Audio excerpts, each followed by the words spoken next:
It's very hard when someone passes and you're so close to your mum, but you're saying that she has given you strength and continues to. I mean, she was an amazing performer herself. Yes. We were talking, weren't we, Janet? Oh, yeah. Saying how much we all loved fantastic. Soul to soul. I mean, I grew up with your mum. She was so amazing. But she was the one that wanted you to do everything. Yeah, she pushed you. Oh, gosh, she made so many sacrifices for all of us, as when I say all of us, all the kids, and she made sure that food was always on the table, clothes was on our back, and she never stopped working.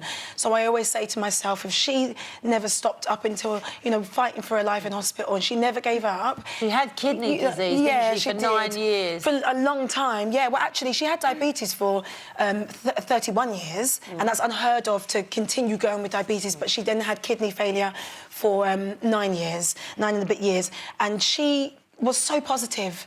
She was so strong and gave everything to life and everything to the family. And I always say to myself, well, if she can, I have no excuse to stop. And also, you've got an amazing work ethic, which I love to work. It comes from her. Yeah, I do enjoy what I do. I'm very lucky. I do.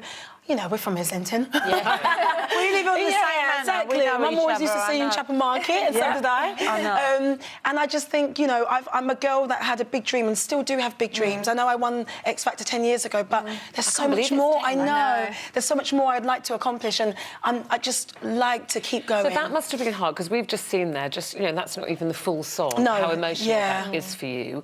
And you got a lot of criticism. You know, I was there with you, so I know how hard it was. That you got a lot of criticism on the show because, you know, you were very emotional, but it was very hard not to be. It was really difficult. And it was early days. It was very early, I remember watching you, and I did Strictly, and my dad passed away during Strictly. Yeah, I know. And I remember watching you on the show. You were so brilliant. Thank you. And I think when you're an artist and a performer, sometimes throwing yourself into work is like the best escapism, because you forget everything. You can just have a moment for yourself and just really express yourself, and you just need that escapism. And that's what I miss about Strictly, is feeling the carefree part of it. For those 90 seconds on stage, you can't think of anything else. And I miss being that carefree. It was a blessing at the right time, a massive distraction for me, and I do miss that. So I've thrown myself into work since Strictly, and some may say it's not healthy, and I know that I've literally every day been doing something in, you know, towards the album or in the studio working. Frightened to stop, I think it is. I'm frightened to stop. Yeah, no, I'm not going to lie.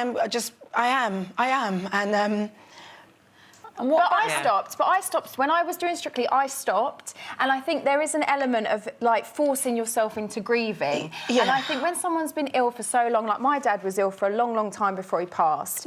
And there is an element of relief, in a way, because all of a sudden... Not in pain anymore. They're not in pain, and you know it's the inevitable, you know it's going to happen. And I remember leaving the show and just sitting at home thinking, well, what do I do now? Because I'm being forced into grieving, but I don't feel like I want to grieve. I feel like I want to go to work. I feel like I want to... And I wanted to reach out to you because I could see people really judging you for carrying on. And I felt like, you know, I didn't know how to contact you, but I felt like, no, she's doing the right thing, because I wish I had done that. I wish I had just kept going. Thank you so much.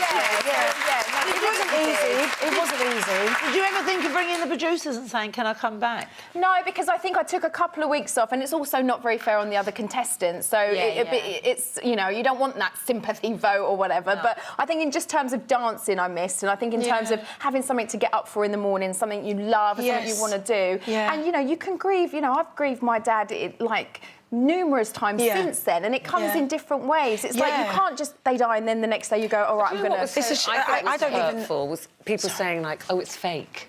I know. People called you a diva. And there's a lot of the time, actually, reading all of that, it was hurtful. Why did you read it? Well, it just was there. This is the thing. In all my mentions, I then had people trolling me on Twitter, and I kind of, you know, Instagram comments and stuff like that, and so you can't kind of escape it.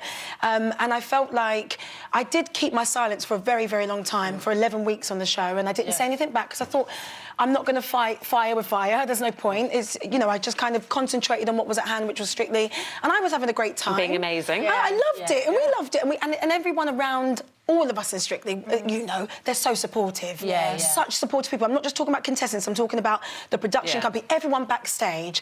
It's, you know, they get everyone through week by week, and I can't thank them enough. And I just remember the day that we done the red carpet reveal thing, that was the day Mum passed, early hours that morning, and no one knew. And I went on stage, smile on my face, and and left everything for behind the scenes, and that's just the way my mum's always taught me to be, and maybe that's not the right way. Well, it's not the right way. What's right for you? Yeah, and she's always said to me, she's kind of had me in training from the age of 5, and always used to say to me, right, when the camera's on, you're ready. You know, you put that smile on your face, and that's why the lyrics are, I'm going to stand up straight and put the smile on my face and pull back my shoulders, and because that's how I've been trained to be. And finally, with this album and finally moving on in my life, from X Factor 10 years later, I'm going, that's not how I want to be. If I'm not all right, I'm going to say it. And if I feel like it will inspire someone else to be open and talk about things that they are afraid to talk about it, because I hid it for so long. Not just mum, other things. And it's not healthy.